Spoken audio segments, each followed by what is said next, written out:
Jay, what's going through your mind when Kaleb calls you out by name at Tribal Council?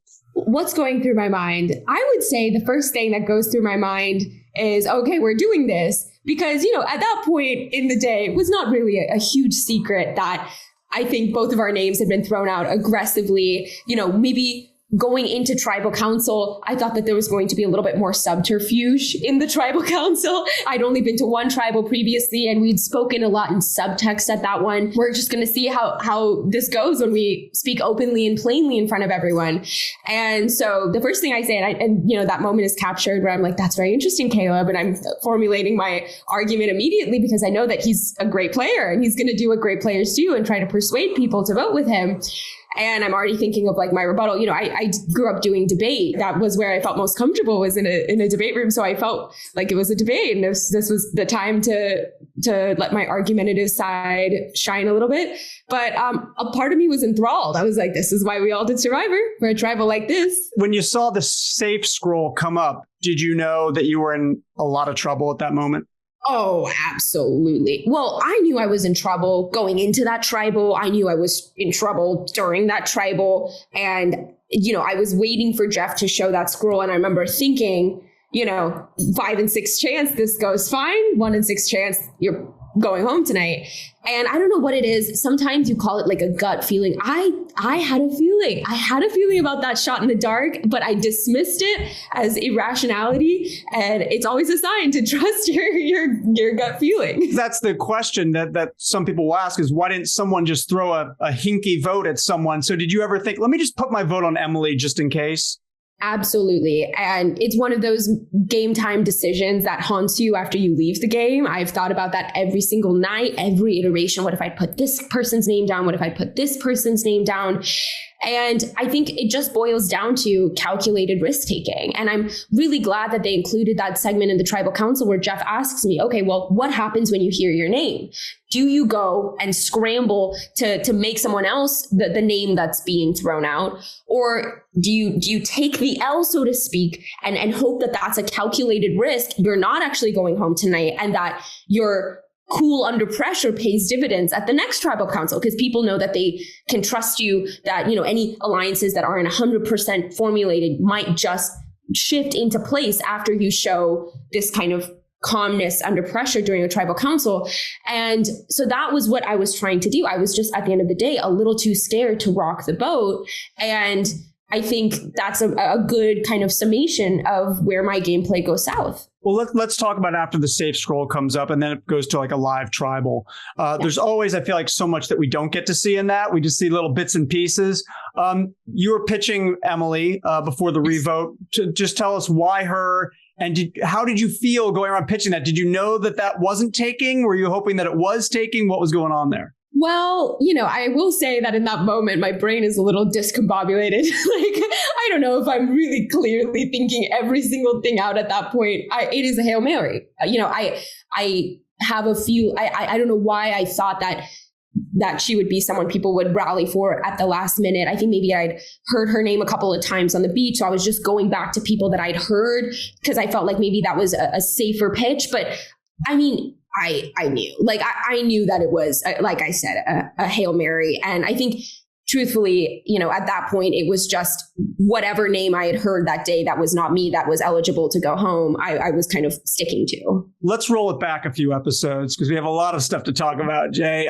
First off, D votes for Sifu, yet you decide to take the blame because you think he has an idol. You want to make him comfortable so he doesn't use it. I understand that aspect of it, but how worried were you about that strategy of just sort of creating an enemy in the game, as we later saw Sifu at the winner's feast just throwing your name out there and throwing it hard? Oh, 100%. Well, I think it's important to clarify. I never told Sifu that I voted for him. I think the plan that was being formulated was, if we go to Tribal Council, if it's desperate game time and we were worried about Sifu having an idol and we're worried he's going to play it, I can go to him to try to convince him that he shouldn't play his idol and that I'm on the outs, and try to quote unquote apologize for putting his name down to make that happen. But I never was planning to proactively tell him unless we'd gone to Tribal Council. I think there was a mistake made, and that gave an opening then for other people to say that I was going to do it because they probably knew that I wouldn't negate it.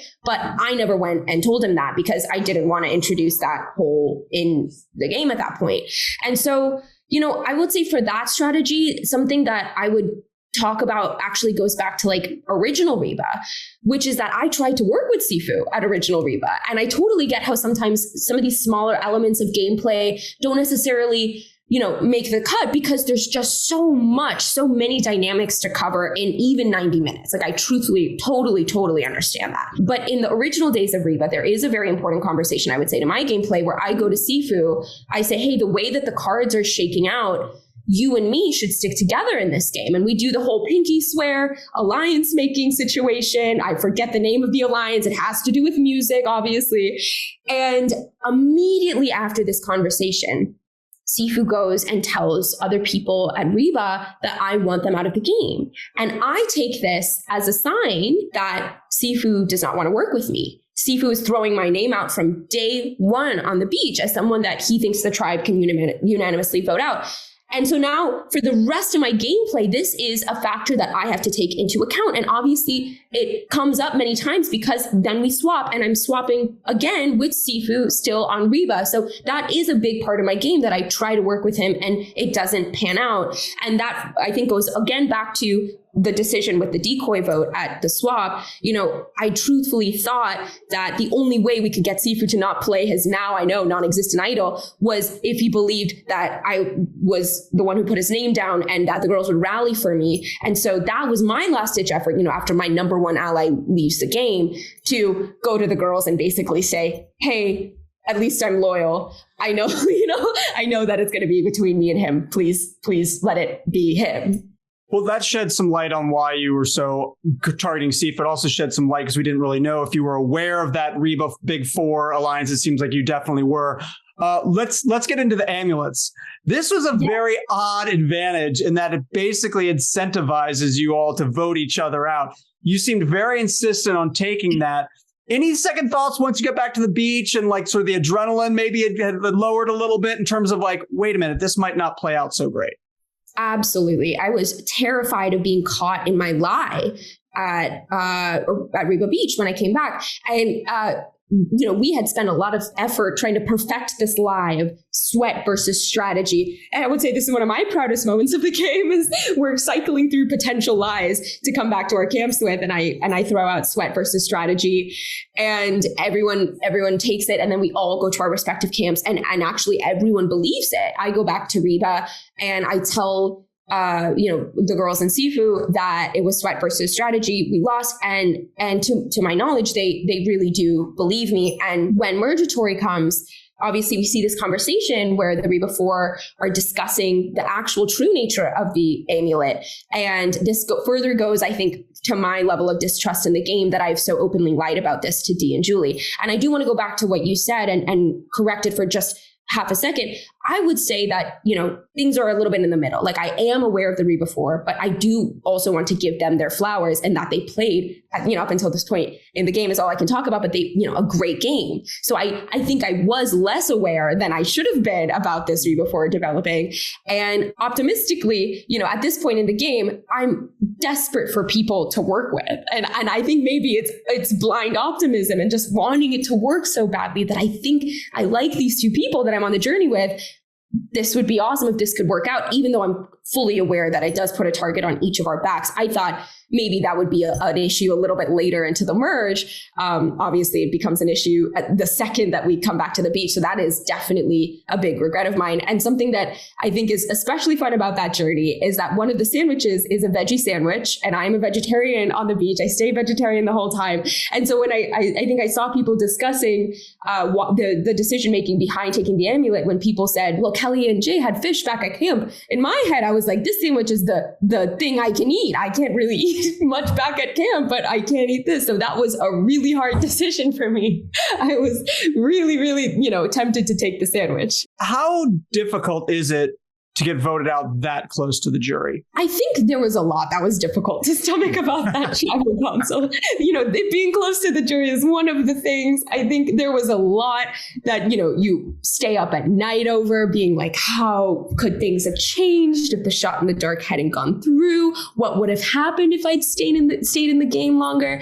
You go through these hypothetical what ifs. But I think in kind of this poetic way, there is a lot of peace in the way that I go out, because I feel like at the end of the day, what brings us all to Survivor is this love of the game, is this love as a viewer to watch the game. And of course, I'm playing as a player in that moment. But even in the back of my brain, I say, wow, what a story this is going to make when I get off the show and I get to watch it back with my friends and family, to go out with such a bang in such a chaotic tribal council that will hopefully go down in the history books. I did feel there was some satisfaction in that leaving. So I think the way that I go out, immediately when I came home, I was like, oh my God, parsing it each and every way. And of course, going over my gameplay and all the mistakes I made and what I could have done to correct my game. But the more time has passed since that tribal council, the more I've been able to take this perspective of, things happen, everything happens for a reason. I think in my, the secret scene from a couple of episodes prior, I talked about control. And it's funny how this theme of control comes up in my gameplay and in the life lessons that I take from this game, about how you really can give something your all. You can fight tooth and nail for something, and still at the end of the day, things are sometimes out of your control. And I think if I had to go back and talk about my gameplay from like day one, I would say that it is trying desperately to make a bad situation yield a little bit of good, right? Because when the swap happens, I'm immediately like, this is not good for me, but I have at least this new person that I can work with. And for that, I'm then to immediately, not work out the way that I wanted to, even though I'm flipping the votes, I'm really working to save him in the game. I think the lesson that I took from my experience on Survivor is like, it's okay. Sometimes things just don't go your way, and you have to put a smile on your face and see the positive in it, Absolutely. It's a great perspective to have on it. Before I let you go, hit me with a good pun to describe your shot in the dark experience. Oh my God. Okay. I'll give it a shot, first of all. I would say someone was on a roll that night. It was sadly not me, but I did roll with it. And things got dicey. But at the end of the day, even though I wanted to, this emerging artist did not make the merge.